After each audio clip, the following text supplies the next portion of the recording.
Olá, feliz sábado a todos. Feliz sábado. Muito contente de estar aqui hoje. Nosso amigo Matias. E é bem interessante, né, a maneira que eu cheguei aqui. Teve uma vez, precisei recentemente de um pregador na igreja lá, porque eu tinha, as pessoas me chamam para pregar e eu prontamente aceito, né? E eu aceitei na hora que me convidaram, só que eu não sabia que tinha compromisso no dia. E daí eu corri atrás de gente para pregar e ninguém podia pregar porque daria 5 dias, 5, 6 dias. E daí tem uma amiga minha que eu conheci no colégio adventista do Alto Boqueirão, quando eu era monitora, era aluna, e a Dani, filha do nosso querido amigo. E eu falei: Dani, você não conhece ninguém que possa pregar no meu lugar? O tema é prontinho, o tema é mamão com açúcar, facinho. Ela falou: não, vou falar com meu pai aqui, o meu irmão. E o Matias foi e pregou no meu lugar. Eu falei: me agradeço muito, de coração, e fico devendo uma pregação. Se precisar, pode me chamar. Aí, semana passada, ela me chamou. E hoje estou feliz por estar aqui. Amém. Eu tenho uma história com essa igreja já. Porque há uns 7 anos atrás, eu sou batizado há mais ou menos 8 anos. E há 7 anos atrás, me convidaram, a primeira pregação para fazer no sábado, me convidaram para ser aqui na igreja. Mas eu, como eu era recém-batizado e tinha um problema para falar em público, eu falei para minha esposa: não vou conseguir pregar, não quero pregar lá. Não que eu não quisesse pregar, mas eu não me sentia preparado. E a minha esposa pregou no lugar. Um amigo nosso, que eu não estou vendo aqui, era Alexandre. Ele era tipo Eliseu, assim, faltava cabelo, sabe? Alexandre Terrazzo. Acho que é esse mesmo, careca. Inclusive, agora ele está no Canadá ou nos Estados Unidos. Fiquei sabendo que ele se mudou mesmo. E ele me convidou para pregar, eu não senti firmeza, e minha esposa fez as honras, né? E hoje, para a honra e glória de Deus, eu estou aqui. Amém. Teve o irmão ali, falou, que fez a escola sabatina, dos remanescentes, né? Somos remanescentes. Eu vejo que são muitas pessoas remanescentes. Não sei quem está aqui há mais de 7 anos nessa igreja. Eu lembro que aquele dia a igreja estava lotada. Isso deixa a gente feliz e triste ao mesmo tempo. Triste, porque a gente vê que pessoas que estavam aqui talvez não estejam mais na igreja. Talvez estejam em outros lugares ou talvez tenham se desviado. Mas a parte boa é que as pessoas que estão aqui, essas são as remanescentes que vão herdar o reino dos céus. Amém. Amém? Então, a palavra diz que a gente deve se apegar às pessoas que estão na igreja, mas também depois que a gente se estabilizar, correr atrás daqueles que se desviaram, né? Eu, como líder jovem não, professor da escola de jovens lá da igreja Vila-Americana, e a gente corre muito atrás, né? De trazer pessoas de volta, e isso é o que mantém a igreja viva, nos dá fé e esperança. Amém? Eu estou acostumado na igreja, tem mais de 120 membros, e agora que está esse silêncio assim absoluto, chega a ser ensurdecedor esse silêncio, né? Só o barulhinho do ventilador ali. Amém? Por isso, sabe o que isso me lembra? Isso me lembra de quando Jesus estava pregando para aquela multidão, que era 5.000 homens, fora as mulheres e as crianças. Às vezes, se fala só com a voz, fica difícil de escutar. Agora você imagina 5.000 pessoas, só o barulho de corações batendo, a respiração, e ficava todo mundo assentadinho, escutando Jesus falar. Imagina que milagre é esse? Ó, a potência vocal que Jesus tinha para falar para essas pessoas, né? Mas enfim, irmãos, estou enrolando aqui e nada disso que eu estou falando é o tema. Eu trouxe um tema muito especial e eu acho que esse tema foi escolhido por Deus. Porque durante essa semana eu estava muito angustiado, porque nesse meu livrinho aqui, eu escrevo todos os meus sermões. Tenho vários sermões preparados aqui, mas eu não me sentia confiante não sentia vontade de falar sobre nenhum deles. Então o Senhor, Ele me deu uma vontade imensa de trazer a mensagem sobre o tema dos jovens do trimestre passado. E chegando aqui na igreja, eu perguntei onde é que ficava a salinha dos jovens. E alguém me disse: olha, tem a salinha dos jovens, mas ela não está ativa, porque não temos jovens. E então eu compreendi que talvez vocês não tivessem o acesso à lição dos jovens do trimestre passado, que é uma lição muito importante e de um aprendizado muito grande. E eu digo para minha esposa que foi uma lição que mudou a minha vida. Então eu entendi que Deus me usou, vai me usar dessa vez para trazer essa lição a vocês. E eu espero que Deus possa me usar como ferramenta e que saia o Evandro, que só Deus fale agora. Amém? Vamos fazer uma breve oração então? Bondoso Deus e Pai que estás nos céus, graças te damos por essa mais uma oportunidade. E que o Senhor fale agora, Pai, pois quando o Evandro fala, ninguém escuta. Mas quando o Senhor fala, as portas do céu se abrem e todos param para ouvir, Senhor Deus. Abençoe que todos possamos sair daqui enriquecidos com a Tua palavra, Senhor Deus. Em nome de Jesus oramos. Amém. Meu povo, eu queria ser um jovem mais dinâmico, trazer assim umas imagens, aquelas coisas, mas eu não sou tão dinâmico assim. E até não sei fazer essas coisas. Talvez um dia Deus me abençoe com um curso de PowerPoint, eu faça umas imagens bem legal para vocês. Mas eu espero que eu possa deixar bem explicadinho para vocês essa lição que eu trouxe. E essa lição fala de 3 doadores fiéis, que foram os 3 grandes patriarcas: Abraão, Isaac e Jacó. E a gente vai trazer uma lição hoje. A lição da Escola dos Jovens, ela falava sobre a fidelidade dos dízimos e das ofertas. Mas eu não vou simplesmente trazer aqui uma mensagem sobre dízimos e ofertas, porque o pessoal está acostumado. Falou dízimos e ofertas, lembra-se logo de Malaquias, capítulo 3, versículo 10. Confere? Mas a abordagem que eu vou trazer hoje é uma abordagem que mudou a minha vida, porque eu não enxergava desse jeito. E para honra e glória de Deus, vocês vão estar enxergando dessa maneira também. Começando, eu vou pedir para os irmãos abrirem já em Gênesis, no capítulo 13.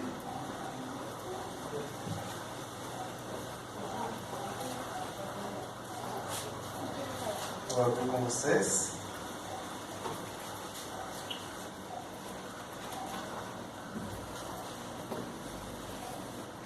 Isso, Gênesis 13.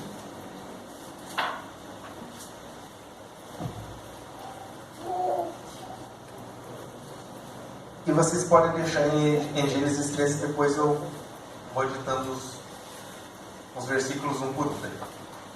A história é que Abraão e Ló separam-se. O irmão contou aqui agora há pouco. Eles tiveram uma desavença. Na verdade não foi Abraão e Ló que tiveram desavença, foram os pastores deles. Então Abraão chamou Ló para conversar. Falou: olha, não podemos permitir que eles fiquem brigando, então. E uma curiosidade bem legal: Abraão falou para Ló bem assim: olha, você é meu sobrinho querido, você pode escolher aonde você quer. Se você falar que vai para a direita, eu vou para a esquerda. Se você falar que vai para a esquerda, eu vou para a direita. Então Ló ergueu os olhos, viu toda aquela terra, viu que para um lado tinha deserto e pedra, do outro lado tinha um campo verde, né? Que era a famosa, depois a gente foi entender que era a famosa cidade de Sodoma e Gomorra antes da destruição. Por que Sodoma e Gomorra era tão visada e virou um antro de maldade posteriormente? Porque naquela época Sodoma e Gomorra, Sodoma especificamente, era uma terra muito fértil. E por outro lado, uma curiosidade que eu tenho para vocês: vocês sabem qual foi o lugar que Abraão foi se estabelecer? Abraão foi se estabelecer na terra de Canaã. Mas veja bem, era Canaã antes da promessa. Se você for ver que Abraão ele viveu 146 anos, ou 136. Daí depois veio Isaac, que viveu mais 100 e poucos anos. Depois Jacó. Aí teve toda uma história, uma descendência das tribos de Israel. Aí então veio 400 anos que Deus ficou em silêncio, para depois vir o resgate do povo do Egito, e então tem a terra prometida. 40 anos. Se você for ver, está mais ou menos 1000 anos a diferença dessa Canaã que Abraão foi se estabelecer para aquela terra prometida. Nessa época era uma terra que não manava leite e mel, era uma terra seca e árida. Agora eu tenho uma pergunta para vocês. Por que é que Abraão, como patriarca, e ele tinha todos os direitos de escolher tudo antes, permitiu que Ló escolhesse o melhor ambiente ali para ele estabelecer o rebanho dele? Ele sabia que Ló ia escolher o melhor lugar para apacentar as suas ovelhas e que sobraria o deserto para ele. Mas Abraão, ele sabia que aonde ele fosse, Deus estaria com ele. Abraão, ele já tinha muito gado, ele tinha muito rebanho, muitos bois, vacas, ovelhas, carneiros, cabritos, e toda a diferença que eles têm ali. Até hoje eu não sei muito qual a diferença entre eles, mas sei que tem diferença. E Deus os abençoaria. E veja bem, isso foi antes da promessa de Deus. Porque olha, se vocês verem agora em Gênesis, no capítulo 14 ao versículo 18, o que diz lá?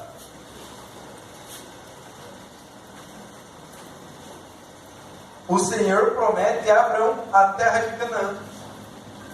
Disse o Senhor a Abraão depois que Ló se separou dele: ergue os olhos e olha desde onde está para o norte, para o sul, para o oriente e para o ocidente.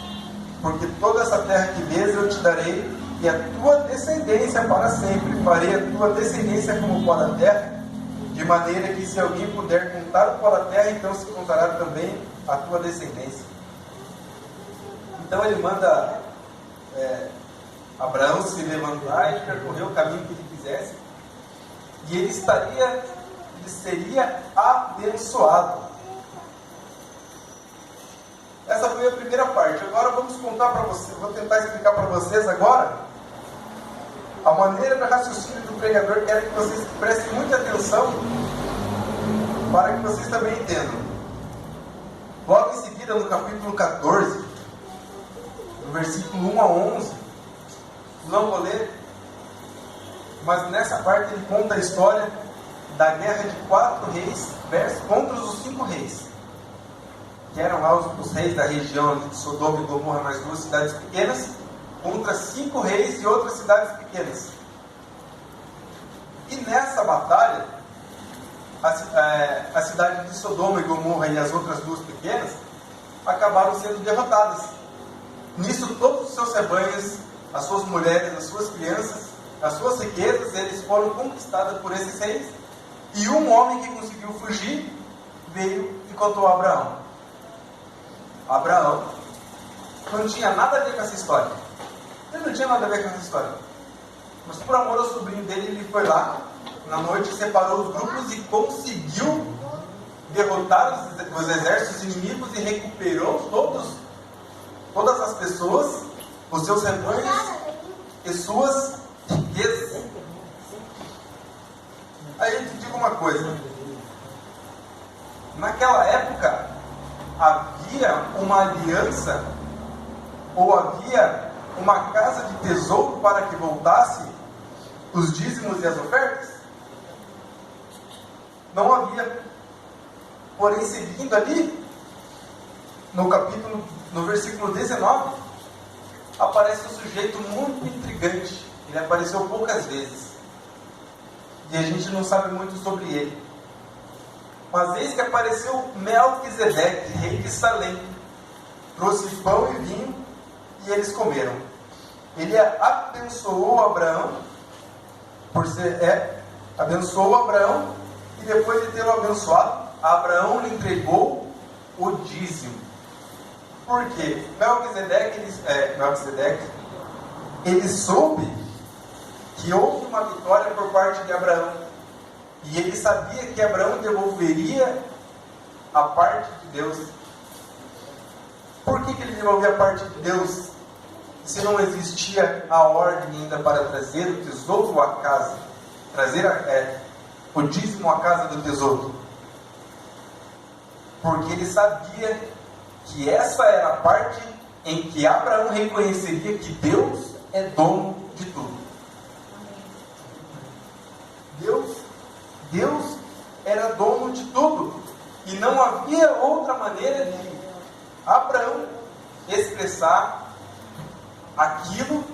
sem que ele devolvesse o seu dízimo e a sua oferta. Amém? Amém. Essa parte sobre Abraão a gente encerra aqui. Depois eu retorno. Porque agora a gente precisa falar de alguém tão importante. E seu filho Isaac. Em Gênesis, um pouco mais para frente, no capítulo 26, a gente começa a entender a luta de Isaac.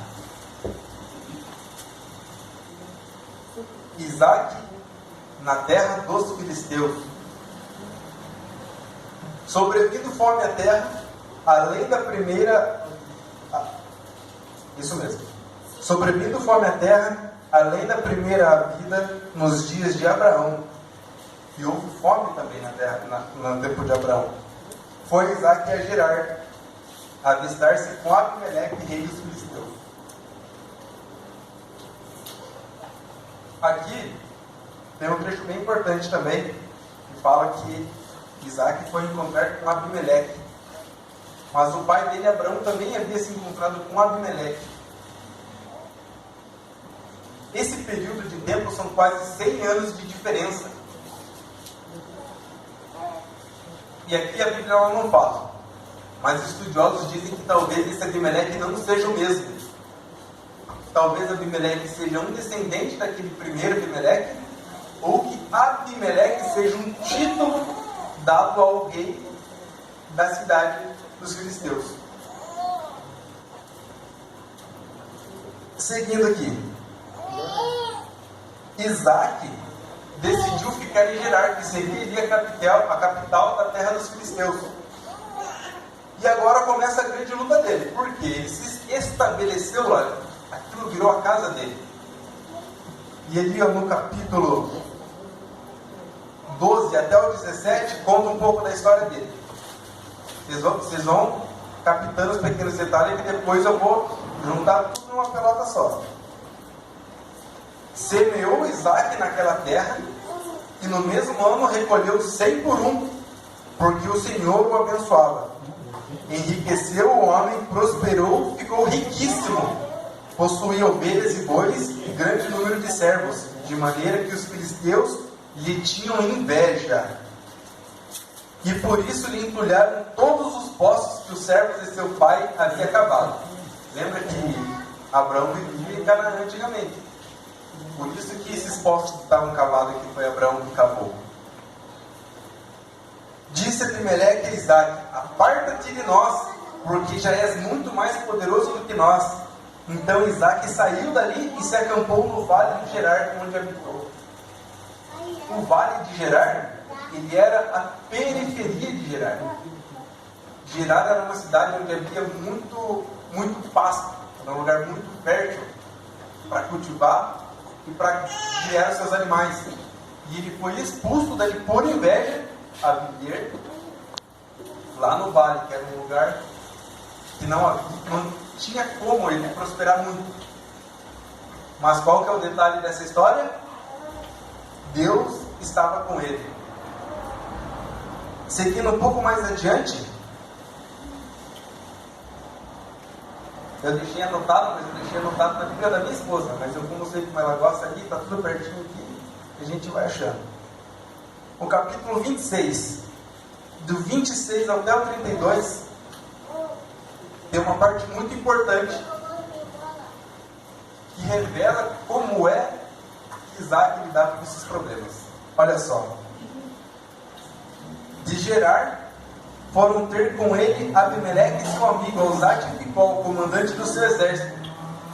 Disse-lhes Isaac: por que viestes a mim, pois me odiais e me expulsastes do vosso meio? Então Abimeleque respondeu: vimos claramente que o Senhor é contigo.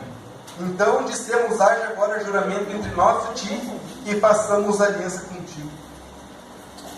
Existe maneira melhor do que mostrar para as pessoas que Deus está contigo quando você faz a boa obra dele e Deus permanece ao seu lado e você prospera? Não existe outra maneira. Como o irmão disse, você não pode ser um na multidão, você tem que ser uma pessoa importante. No exército tinha uma frase que eu gosto de carregar para a vida inteira, que eu aprendi. E a minha esposa gosta, e a gente acompanha uma série do Exército Brasileiro, que é bem engraçado, mas a frase é séria, que fala assim: a palavra convence. Você pode convencer que Jesus é bom, mas o exemplo arrasta. Você pode convencer uma pessoa que Jesus é bom, a pessoa pode aceitar com alegria. Mas se você na tua vida mostrar que estar com Deus funciona de verdade, pode ter certeza que aquela pessoa vai se ajoelhar perante Deus e vai aceitar a promessa da salvação que Cristo deu por nós. Veja bem, irmãos, não era fácil. Voltando ali um pouquinho, deixa eu ver de novo, 17 a 23, 26, 17 a 23. Olha só. Olha, Isaac foi e cavou um poço do qual seu pai já havia cavado. Então os filisteus foram e encheram o poço de terra e disseram: esse poço é nosso. Então Isaac foi e tornou a abrir os poços que se cavaram diante de Abraão seu pai, e lhes deu os nomes que seu pai já havia posto. Cavaram os servos de Isaac no vale e acharam um poço de água nascente. Mas os pastores de Gerar contenderam com os pastores de Isaac, dizendo: esta água é nossa. Por isso chamou o poço de Ezeque, porque contenderam com ele. Ou seja, um poço eles tamparam, e o outro poço que era de água fluente, de água nascente, que era de muita água, eles falaram: não, esse é nosso. Duas vezes. Então cavaram outro poço, e também por causa desse reclamaram. Por isso recebeu o nome de Sítio. Então, partindo dali, cavou ainda outro poço. E como esse o pessoal não veio reclamar, eles chamaram aquele poço de Reobote. Vocês conseguem entender que, às vezes, mesmo fazendo tudo certo, vai haver pessoas que farão de tudo para atrapalhar o seu caminho. Mas eu não quero que você perca esperança, porque da mesma maneira que depois que Abraão ele venceu a batalha contra os 5 reis, Deus lhe apareceu, da mesma maneira Isaac. Olha só, na mesma noite lhe apareceu o Senhor e disse: eu sou o Deus de Abraão, teu pai. Não temas, porque eu sou contigo. Abençoar-te-ei e multiplicarei a tua descendência por Abraão, por amor de Abraão. Amém. Vocês conseguem entender os tipos de dificuldade que Abraão e Isaac passaram até agora? Foram guerras travadas e coisas que acontecem até hoje conosco. Mas não acaba aí. Agora vem a cereja do bolo, pois nós vamos conhecer a história também de Jacó. E a gente vai aprender com ele que nem tudo que brilha é ouro. E eu quero que os irmãos eles abram em Gênesis 5 para frente, 28, no versículo 15. A história de Jacó vocês conhecem, né? Jacó e Esaú, seu irmão, são gêmeos, e eles estavam na barriga da sua mãe, e havia situações. Quando a sua mãe andava, e ela passava em um templo, onde fosse pagão, um dos bebês se mexia muito forte, adorando aquele templo pagão. Mas quando passava-se perto de uma casa do Senhor, o outro bebê se mexia muito, e ela ficava, Rebeca, né? Ela ficava assim, pensativa. O que será que acontece com o meu filho, que quando eu passo na frente dessas casas, ele se debate bastante, pois ela não sabia ainda que ela estava grávida de gêmeos. Ele disse que quando os filhos nasceram, Esaú nasceu primeiro, e Jacó veio grudado direto, segurando no calcanhar do seu irmão. Mas quem saiu primeiro? Esaú. E por causa disso ele tinha direito à primogenitura. O resto da história vocês conhecem. Esaú, ele não dava a mínima com a primogenitura dele. Ele gostava apenas de uma coisa. Gostava de caçar. Ele adorava a caça mais do que tudo. E seu pai amava ele.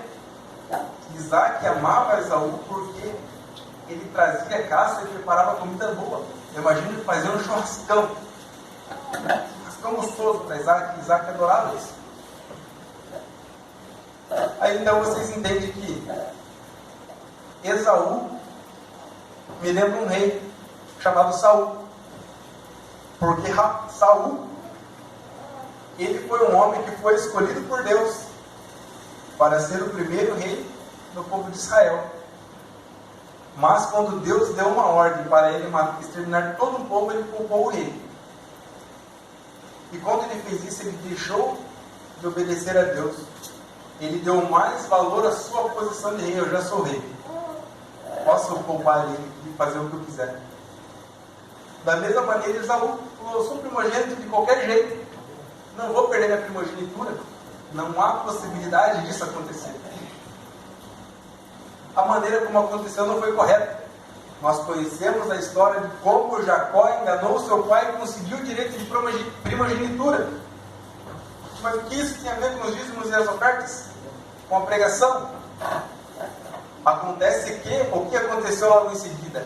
O seu irmão, ele ficou possesso de raiva. E ele falou: eu vou matar Jacó, porque pela segunda vez ele me enganou. O que aconteceu? Jacó, ele era agora o primogênito, ele recebeu a herança da primogenitura.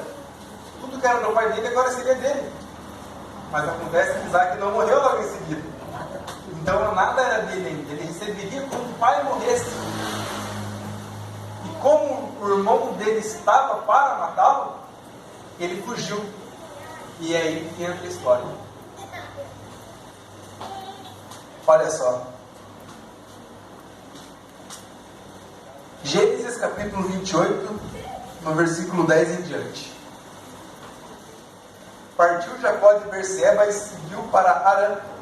Tendo chegado a certo lugar, ele passou a noite, pois já era sol posto. Tomou uma das pedras do lugar, fez de seu travesseiro e se deitou ali mesmo e dormiu. Essa história vocês conhecem, ele viu a escada que ia para o céu.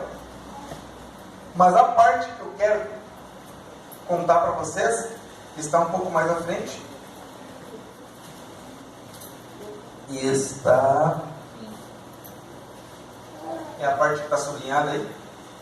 A parte de cima aí, ó. Eu falei, eu anotei tudo na Bíblia da minha esposa, né? Deixa eu pegar uma folhinha ali. Aqui, ó, 20. Capítulo 28, versículo 20.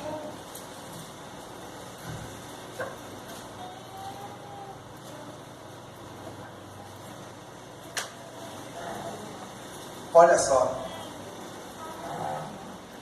Recapitulando, então vocês entenderam que Jacó saiu fugido da terra dele para que seu irmão não o matasse. E diferente de Abraão, que já era muito rico, e de Isaac, que ficou rico porque o Senhor abençoou, Jacó começou a sua história pobre. E tem gente pobre no nosso meio ou não tem gente? Começando por mim. Eu não sou só pobre, eu sou negativado. Porque é diferente de pobre. Pobre é forte. A pessoa que pega ali o Bolsa Família ali, 600, mais 150 para uma criança, esse é o pobre. Eu sou pior que o pobre, eu estou negativado, né? E eu quero que vocês entendam bem essa história. Porque diferente do seu avô e do seu pai, ele começou pobre. Mas veja só, fez também Jacó um voto dizendo: se Deus for comigo e me guardar nesta jornada que empreendo e me der pão para comer e roupa que me vista, de maneira que eu volte em paz para a casa de meu pai, então o Senhor será meu Deus, e a pedra que erigi por coluna será a casa de Deus, de tudo quanto me concederes. Certamente eu te darei o dízimo. Deixa eu perguntar uma coisa para vocês aqui. Jacó ia dar o dízimo do quê? Se ele não tinha nada. Veja bem, nessa época aqui, desde que começou a pregação, já se passaram mais ou menos uns 300 anos. Uns 250, na verdade. ainda não existia a casa do tesouro para que ele devolvesse o dízimo. Mas veja que a confiança dele disse: se o Senhor me der roupa para vestir, comida para beber, tudo que eu ganhar eu te darei dízimo. Ele já sabia da importância do dízimo da oferta. E Deus, ele não exige nada de ti sem ele te abençoar primeiro. Lembra da história de Abraão? Que Melquisedeque chegou, trouxe pão e vinho, eles comeram. E então Melquisedeque abençoou Abraão e depois Abraão lhe entregou o dízimo. Vocês conseguem entender que primeiro Isaac, ele passou por muitas provações e depois que Deus o abençoou, dando um poço de água fluindo para ele, e ele teve toda a sua história e ele dizimou de maneira correta, que o seu filho Jacó, mesmo sem ter ciência de uma casa do tesouro, que não existia, ele já sabia que deveria dar o seu dízimo e a sua oferta. Consegue compreender? Mas veja só, o que eu quero dizer para vocês aqui, eu quero que vocês prestem atenção. Às vezes eu falo rápido e a gente perde o fio da meada. Abraão e Isaac, eles tiveram muito dinheiro. Isaac, ele teve uma herança do pai dele, não precisou sair fugido, ele recebeu a primogenitura de Abraão.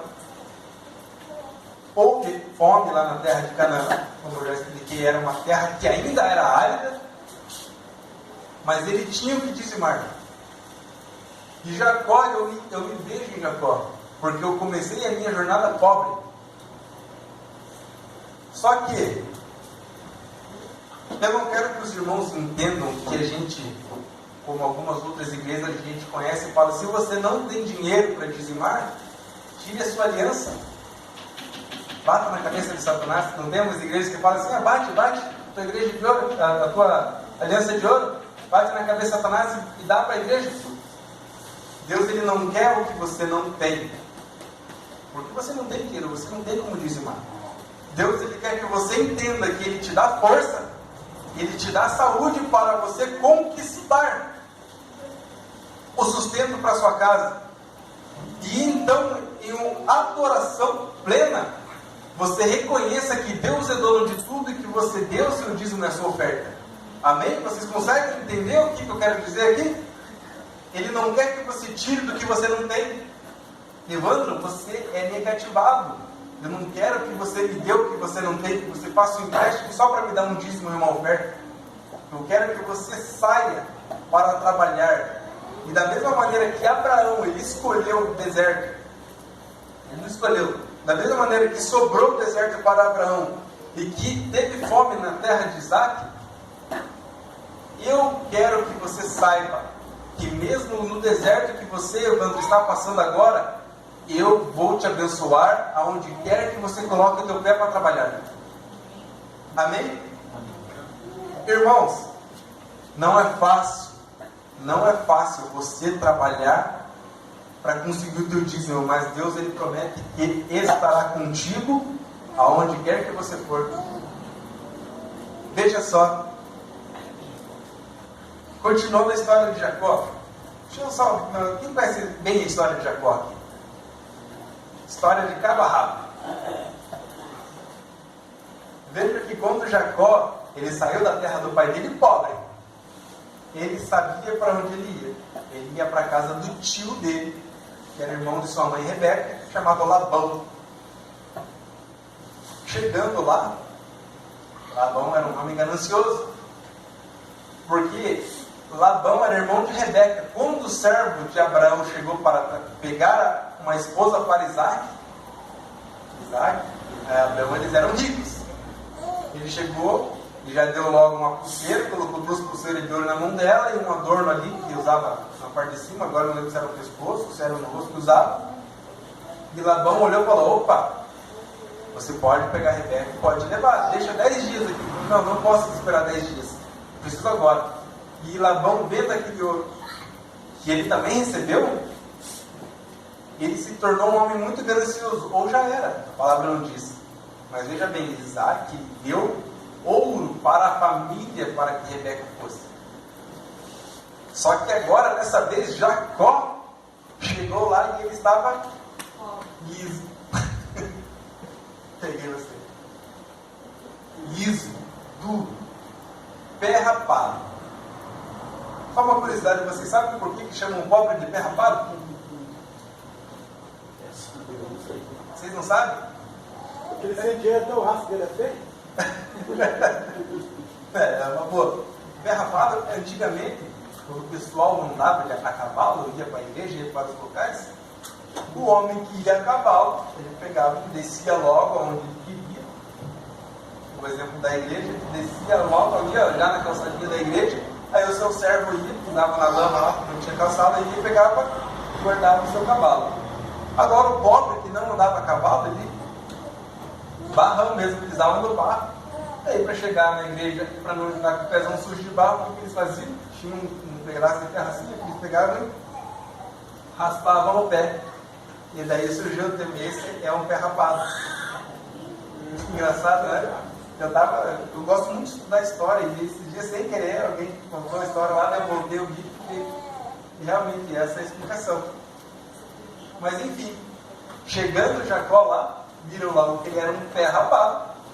Labão falou assim: olha, você quer casar com uma das minhas filhas? Qual delas você quer casar? Eu quero a mais nova. Ele falou assim: é mesmo? E qual é o dote que você deu para minha filha? Abraão. Jacó falou: não tenho dote, mas eu vou trabalhar para pagar o dote da sua filha, e eu vou me casar com ela. O resto da história vocês conhecem. Alguns não conhecem, mas não é necessário aprender agora. Labão, após 7 anos de trabalho duro de Jacó, o que ele fez? Jacó tinha escolhido a filha mais nova. Mais bonita também, né? É a mais bonita. Diz que Lia, que era a mais velha, ela não tinha brilho nos olhos. Eu fiz um estudo uma vez, eu não lembro onde foi, que diz que ela não tinha brilho nos olhos de uma maneira muito educada. Que a pessoa escreveu para dizer que ela era desga. Agora, se os olhos dela eram para dentro ou para fora, eu não sei. Mas que ela era, dizia ela era. E quando chegou a noite dele e esposa, e ele colocou o véu sobre ela, Labão entregou-lhe a filha mais velha. E disse bem assim: não é bom, não é certo que a filha mais nova se case antes da mais velha. Jacó ficou furioso com aquilo. Só que passados 7 dias ali das núpcias que as pessoas passam, aí logo depois do 7º dia, então Labão entregou também Raquel a ela, e vocês conhecem, né? Teve filho daqui, filho dali, filho dali. As mulheres pararam de ter filhas e Jacó começou a fazer filhos com as suas concubinas também. E daí então surgiram os 11 filhos, até então, né? Depois teve mais um, os seus 11 filhos que viraram os filhos de Israel. Eu estou falando muito aqui, né, gente, porque eu sou historiador, eu gosto de contar a história. Fugiu um pouco do tempo. Mas vocês conseguem entender que ele era pobre, ele foi para casar com uma filha, mas ele não tinha dinheiro e ele teve que trabalhar 7 anos para poder casar com uma filha. E depois ele casou com a outra filha, mas ele ainda tinha uma dívida, ele trabalhou mais 7 anos. Foram 14 anos só para pagar as 2 filhas. E então, agora começa a história de superação de Jacó. Porque Jacó, ele chegou para o seu sogro e falou o seguinte: 14 anos eu trabalhei para você. Eu preciso agora trabalhar para construir o sustento da minha casa. A história diz que ele trabalhou por mais 6 anos. Mas foram só 6 anos de trabalho árduo, ou foi um trabalho com astúcia e sapiência? Veja só essa história aqui. Ó. Eu conheci essa história, eu tinha uns 10 aninhos. Conhecido a historinha, chamava-se As Trapaças de Jacó. E ele conta essa história bem legal. Ó. Gênesis capítulo 30, versículo 25 e 34. Não precisa ler tudo isso, eu vou resumir para vocês. Chama-se o acordo das ovelhas. Quando Jacó disse para o seu sogro, falando assim: eu preciso construir o sustento da minha casa, Labão falou para Jacó o seguinte: qual é o salário que você quer? O que você quer receber? E Jacó disse que eu não quero receber nada. Não quero receber nada do que é teu. Essas ovelhas aqui são todas tuas. Eu só quero uma coisinha. Eu quero as ovelhas listradas, as ovelhas malhadas e as ovelhas negras.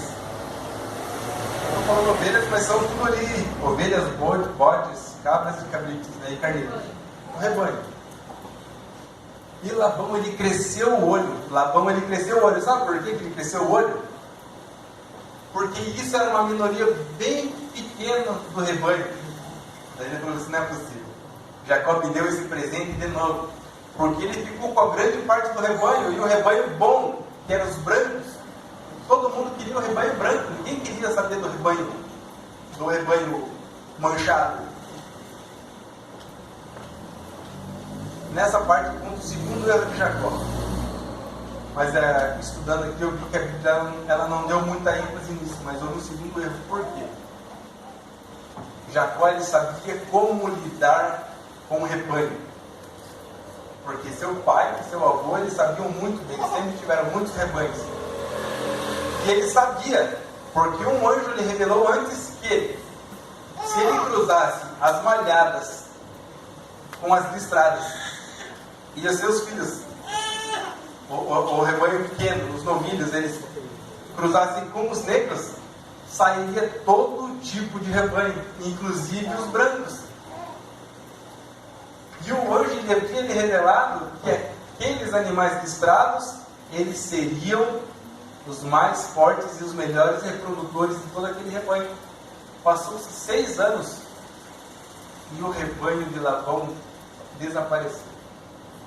E o rebanho de Jacó foi maior do que toda aquela terra já havia vindo junto, já havia visto junto. Agora eu quero que vocês pensem, o que é que isso tem a ver com o tema da dizimação, do dízimo e das ofertas? Irmãos, tem uma continuação aqui, capítulo 31, versículo 7, que eu não posso deixar de falar antes de prosseguir. Ele estava conversando com a sua esposa. Jacó estava conversando com sua esposa e ele disse: vosso pai me tem enganado e por 10 vezes me mudou o salário. Porém, Deus não lhe permitiu que me fizesse mal nenhum. Deixa eu fazer uma pergunta para vocês. No mundo que nós vivemos agora, tem pessoas que propositalmente querem nos fazer mal ou não tem? Sim. O que mais tem? Gente, vocês conseguem entender agora que essa foi a batalha de Jacó? Recapitulando. Quando Abraão ele saiu da terra onde ele morava, na Mesopotâmia, na terra de Ur, ele teve vários desafios. Por isso foi chamado de o pai da fé. Ele lutou uma guerra que não era dele. Ele lutou uma guerra que era de um parente dele. E quantas vezes a gente não é influenciado sem querer pelas guerras de um parente? Às vezes um filho que pede um dinheiro emprestado, um parente que pede um dinheiro emprestado e não paga, para vencer uma guerra dele. A pessoa tem uma guerra, tem uma dívida, tem uma luta, e a pessoa recorre a você. E isso esquenta a cabeça ou não esquenta a cabeça da gente? Mas Deus é contigo. E Isaac, quantas vezes a pessoa não só que faz mal propositalmente, dessa maneira diferente da de Jacó. Essas pessoas iam e fechavam o poço na cara dele. Chegava e falava: não, esse poço é meu. A pessoa luta para ter aquilo que é teu. E hoje em dia tem pessoas que lutam para ter o que é teu, não é? Tem pessoas invejosas no mundo, não tem? Sim. Mas Deus está com você. É uma promessa de Deus. E dessa maneira Jacó, que nós terminamos agora, que é o pior dos casos. A pessoa, Labão, quando recolheu ele na casa dele, falou: esse é da minha carne. Ele sabia que era sobrinho. Esse é da minha carne. Passou a mão nas costas de Jacó, tratou ele bem, mas ele planejava extorquir e enganar. E ele enganou e extorquiu. Enganou entregando a filha errada e extorquiu mudando o salário dele várias vezes porque via que ele sabia fazer o dinheiro crescer. E o que isso tem a ver com o dízimo? Pregador, você fala rápido? Não estou conseguindo entender. O que eu quero dizer para você é que não importa se você está no deserto,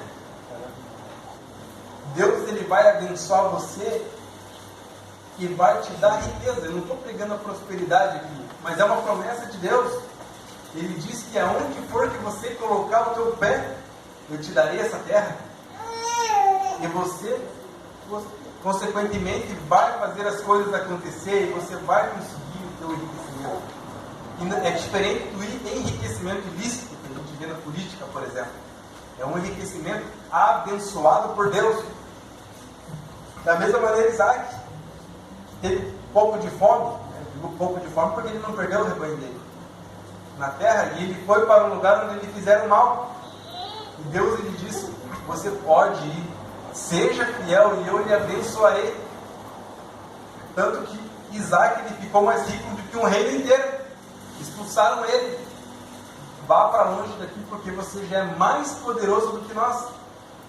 E isso que Deus quer dizer: faça o teu trabalho duro e eu lhe abençoarei e não permitirei que te façam mal. E da mesma maneira Jacó, igual o Evandro, negativado, começou do zero. E é por isso que eu trouxe essa mensagem hoje, porque essa mensagem ela mudou a minha vida. Eu estava desesperançado porque o trabalho que eu estava fazendo não estava pagando as contas. E eu estava sendo infiel nos dízimos das minhas ofertas. A minha esposa é prova. Eu não estava entregando os dízimos das ofertas porque eu achei que R$150 ia fazer diferença. Mas mesmo segurando os 150, eu ainda continuava endividado. Quando eu escutei essa palavra, eu entendi que Deus ele vai me dar força.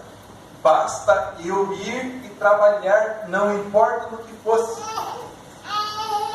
Para que vocês possam entender, eu trabalho com um aplicativo de Uber.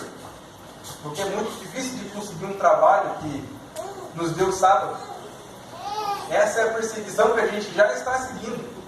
É difícil de você conseguir um trabalho que deu sábado. E eu consegui, através do aplicativo, encontrar a maneira de sustentar minha filha.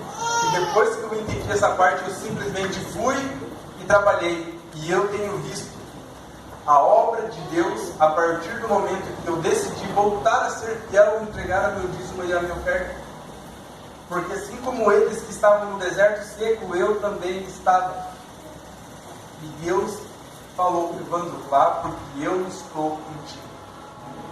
Amém? Irmãos, eu quero que vocês entendam hoje isso. Não importa a luta que vocês estejam passando. Houve pessoas que já passaram por isso antes e as pessoas venceram. Elas venceram, e essa mensagem de esperança que eu trago para vocês hoje. Se você for fiel no dízimo das suas ofertas e você crê que Deus te dá a capacidade para trabalhar, você vai ter a prosperidade que você tanto precisa. Não sei vocês aqui, mas eu não tenho problemas na minha vida. Não tenho problemas na minha vida. Por que eu digo isso? Porque aquilo que eu acho que é problema se resolve com dinheiro. E isso não é problema. Se você for no hospital de câncer, você vai ver o que é problema. Eu não tenho dinheiro. Aquelas pessoas também não têm. Mas eu tenho a força e a saúde para trabalhar e sair do buraco. Aquelas pessoas não têm. Isso é problema. Amém? Gente, eu não quero passar muito do horário. Eu trouxe essa mensagem para vocês. E eu sinceramente, do fundo do coração, espero que vocês tenham compreendido bem essa lição, porque ela não só ajuda você a ser fiel no dízimo e nas ofertas, mas ela mostra um passo a passo no caminho da vitória, da salvação. Porque quando a gente é fiel no pouco, Deus ele nos coloca sobre o muito. E quando esse muito chegar, não vai ser na terra, vai ser lá no céu. E você vai saber que administrar da melhor maneira possível. Amém? A gente não tem mensagem musical hoje? Não. A minha esposa até se ofereceu para cantar lá, mas eu falei, não, vamos tocar um louvorzinho normal, porque eu não quero colocar ela na saia justa. E se os irmãos quiserem, eu posso ajudar no louvor aqui também. Não sei se vocês têm um hino final. Ou então, geralmente, dentro do mensageiro. Vem no mensageiro? É. Mas pode colocar, não tem problema não. Segurando uma. Então,